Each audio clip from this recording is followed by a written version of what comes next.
సిద్దిపేట జిల్లా హుస్నాబాద్ ఆటో కార్మికుల సమస్యలను ప్రభుత్వం పరిష్కరిస్తుందని, సమ్మెకు వెళ్లకుండా ప్రభుత్వంతో చర్చలు సహకరించాలని మంత్రి పొన్నం ప్రభాకర్ కోరారు. హుస్నాబాద్ నుంచి ఆటో కార్మికులకు ఆయన విజ్ఞప్తి చేశారు. 2012 నుంచి ఆటో ఛార్జీలు పెంచలేదని మంత్రి తెలిపారు. పెరిగిన పెట్రోల్, డీజిల్ ధరలు, వాహనాల ధరలు, నిర్వహణ ఖర్చులను పరిగణలోకి తీసుకుని ఆటో ఛార్జీల పెంపుపై ప్రత్యేక కమిటీ ఏర్పాటు చేస్తామని చెప్పారు.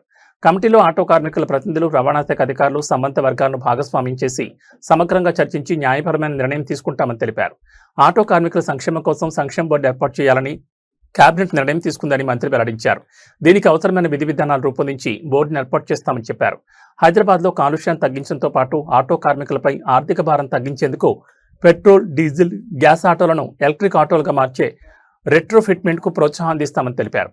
ఎలక్ట్రిక్ ఆటోలకు మారేందుకు ఒక్కో ఆటోకు 1.50 లక్షల వరకు ప్రభుత్వం సహాయం అందించేలా కేబినెట్లో నిర్ణయం తీసుకున్నామని చెప్పారు. పాత ఆటోను స్క్రాప్ చేసి కొత్త ఎలక్ట్రిక్ ఆటో కొనుగోలు చేసుకునే వారికి కూడా ప్రభుత్వం సహకరిస్తుందని తెలిపారు. హైదరాబాద్లో దశల వారీగా పెట్రోల్, డీజిల్, గ్యాస్ ఆటోల స్థానంలో ఎలక్ట్రిక్ ఆటోలను ప్రోత్సహించడమే ప్రభుత్వ లక్ష్యమన్నారు. గ్రామీణ ప్రాంతాల్లోని ఆటో కార్మికుల సమస్యలను కూడా ప్రభుత్వం పరిగణలోకి తీసుకుంటుందని మంత్రి తెలిపారు. వారి ఆర్థిక పరిస్థితిని దృష్టిలో ఉంచుకుని మరింత ప్రయోజనం కల్పించే విధానాలను పరిశీలిస్తున్నామని చెప్పారు. అర్హులైన ఆటో కార్మికుల కుటుంబాలకు రేషన్ కార్డులు, ఉచిత విద్యుత్, ఉచిత బస్సు ప్రయాణం తదితర సంక్షేమ కార్యక్రమాల ద్వారా ప్రయోజనం కల్పించే దిశగా ప్రభుత్వం పనిచేస్తుందని తెలిపారు. ఆర్టీసీ కార్మికుల సమస్యలను పరిష్కరించిన విధంగానే ఆటో కార్మికుల న్యాయమైన సమస్యలను కూడా పరిష్కరిస్తామని మంత్రి స్పష్టం చేశారు. సమ్మె ద్వారా సమస్యల పరిష్కారం కావని, చర్చల ద్వారానే సమస్యలకు పరిష్కారం చూపేందుకు ప్రభుత్వం సిద్ధంగా ఉందని అన్నారు. హైదరాబాద్లో లేకపోవడంతో హుస్నాబాద్ నుంచి ఆటో కార్మికులకు విజ్ఞప్తి చేస్తున్నారని, సమ్మెకు వెళ్లకుండా ప్రభుత్వంతో చర్చించి సమస్యల పరిష్కారాన్ని సహకరించాలని మంత్రి పొన్నం ప్రభాకర్ కోరారు. నేను రవాణా శాఖ మంత్రిని. తెలంగాణలో ఆటో కార్మికులు సమ్మెకు పిలిపించారు. నేను ఎందుకంటే హైదరాబాద్లో లేను అవునా కాబట్టి నేను ఆ సంఘాలకు నేరుగా వ్యక్తిగతంగా విజ్ఞప్తి చేస్తున్నట్టే భావించండి. నేను రవాణా శాఖ మంత్రిగా ఆర్టీసీ కార్మికులకు కూడా ఇష్యూ వస్తే నేను వాళ్ళకి చెప్పిన పరిష్కారం చేస్తా అని చెప్పిన పరిష్కారం చేసినాం. ఇలా ఆర్టీసీకి సంబంధించి గుర్తింపు, ఎన్నికలు, విలీన ప్రక్రియ అంతా కూడా వాళ్ళ మిగతా అంశాలన్నీ పరిష్కారం అవుతాయి. ఆటో కార్మికులకు సంబంధించి కూడా వాళ్ళు న్యాయమైన కోరికలు కోరుతారు. 2012 నుంచి మీటర్ ఛార్జీలు పెంచలేదని తప్పకుండా దానికి ఒక కమిటీ వేసి ఆ ఆటో ఛార్జీలు పెంచడానికి సంబంధించినటువంటి కమిటీ నివేదికకు అనుగుణంగా మీ ప్రతినిధులు వెళ్లి వాళ్ళను కలిసి మీ యొక్క ఏవైతే అంశాలు ఉన్నాయో, డీజిల్ రేటు పెరిగినా, వాహనం రేటు పెరిగినా, అటువంటి అన్ని అంశాలను వివరించండి. లేబర్ శాఖ, అదేవిధంగా రెవెన్యూ శాఖకు సంబంధించినటువంటి వాళ్ళతో అందరితో కలిపి ఒక కమిటీ వేస్తాం. తొందరలోనే ఆ కమిటీ వేసి ఆ యొక్క 2012 తర్వాత పెరిగినటువంటి ఛార్జీలను పెంచుతాం ఎంత అనేటువంటిది మనం సమిష్టిగా నిర్ణయం చేద్దామనే మాట మనం చేస్తాం. రెండవది, సంక్షేమ బోర్డు అడుగుతా ఉన్నారు. లేబర్ సంక్షేమ బోర్డు కావాలంటే కార్మికుల పక్షాన సెస్ వసూలు కావాల్సి వస్తుంది. దానికి కూడా నేను అన్ని సంఘాలను కోరిన సంక్షేమ బోర్డు వేయడానికి కూడా కేబినెట్ అనుమతి ఇచ్చింది.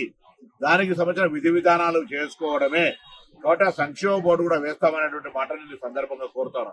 ఇది కాక ఆటో కార్మికుల సంక్షేమం దృష్టిలో పెట్టుకొని వాళ్ళ దగ్గర అంత ఆర్థికంగా ఉండదని హైదరాబాద్ లో 1,50,000 రూపాయలతోటి ఎలక్ట్రిసిటీ ఆటోలు కొనుక్కోవడానికి కానీ, లేదా ఈవీ ఆటోలుగా రెట్రోఫిట్మెంట్ అంటే పెట్రోల్, డీజిల్ ఆటోలు లేకుండా ఉండడం కొరకు వాటిని ఈ విధంగా మారుస్తా ఉన్నాం.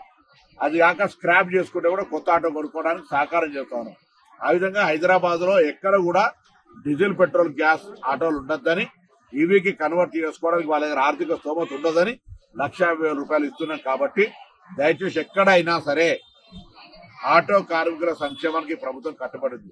మేము ఎన్నికల్లో చెప్పిన వాగ్దానం ప్రకారంగా మీరు 12,000 రూపాయలకు సంబంధించి గ్రామీణ ప్రాంతాల వాళ్ళకు కూడా ఏ విధంగా చేయగలుగుతాం. ఆర్థిక ఇబ్బంది ఉన్నది.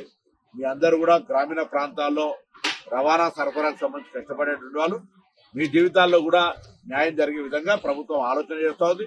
ఏ విధంగా చేయాలి, మీకు ఏ విధంగా లాభం చేయాలనే ఆలోచన కొద్ది తప్పకుండా మేము ఈ సందర్భంగా మనవి చేస్తూ, హైదరాబాద్ లో 1,00,000 ఇళ్లు కడతా ఉన్నాం.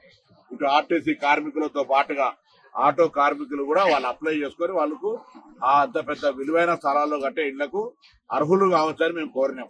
ఈ విధంగా అన్ని రకాల వాళ్ళకు 200 యూనిట్ల కరెంటు ఫ్రీ ఇస్తా ఉన్నాం, ఉచిత బస్సు సౌకర్యం కలిగిస్తా ఉన్నాం, వాళ్ళ కుటుంబ సభ్యులు పోయేది, అట్లా రకరకాలుగా సంక్షేమ కార్యక్రమాలు, రేషన్ కార్డులు ఇస్తా ఉన్నాం, సన్నబియ్యం ఇస్తా ఉన్నాం. ఇన్ని కార్యక్రమాలు జరుగుతూ ఉన్నాయి. కాబట్టి ఇటువంటి అంశంలో కూడా మీ పట్ల ప్రభుత్వం వివక్ష లేదు. ఈ ప్రభుత్వం పక్షాన రవాణా శాఖ మంత్రి అని మీకు విజ్ఞప్తి చేస్తా ఉన్నా, సమ్మె ద్వారా ప్రజలను ఇబ్బంది కలిగేసేటువంటి ప్రయత్నం వద్దు. మీరు తప్పకుండా మీకు కావలసినటువంటి రెట్రోఫిట్ ఏదైతే ఎలక్ట్రికల్ ఆటోలు చేయడానికో 1,50,000 ప్రతి ఆటోకు మా ప్రభుత్వం సహకారం చేస్తా ఉంది.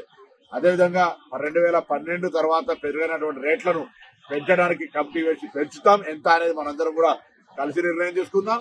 దాంతో పాటుగా సంక్షేమ బోర్డు కూడా ఏర్పాటు చేస్తాం, దానికి కూడా విధి విధానాలు నిర్ణయం చేసుకుందాం అనే మాట ఈ సందర్భంగా నేను హైదరాబాద్ లేని ఇక్కడి నుంచే మీ అందరికీ విజ్ఞాపన చేస్తా ఉన్నా. దయచేసి సమ్మె అనేటువంటిది సమస్యకు పరిష్కారం కాదు, ప్రభుత్వం సానుకూలంగా ఉంది నా మాటను విజ్ఞప్తి తీసుకొని అధికారికంగా ఇట్లా పూర్తిగా డైరెక్ట్ గా నేను రికార్డులో చెప్తా ఉన్నా కాబట్టి నాది ఇదే విజ్ఞాపనగా తీసుకొని సమ్మెను నివారించమని ఈ సందర్భంగా కోరుతా ఉన్నా.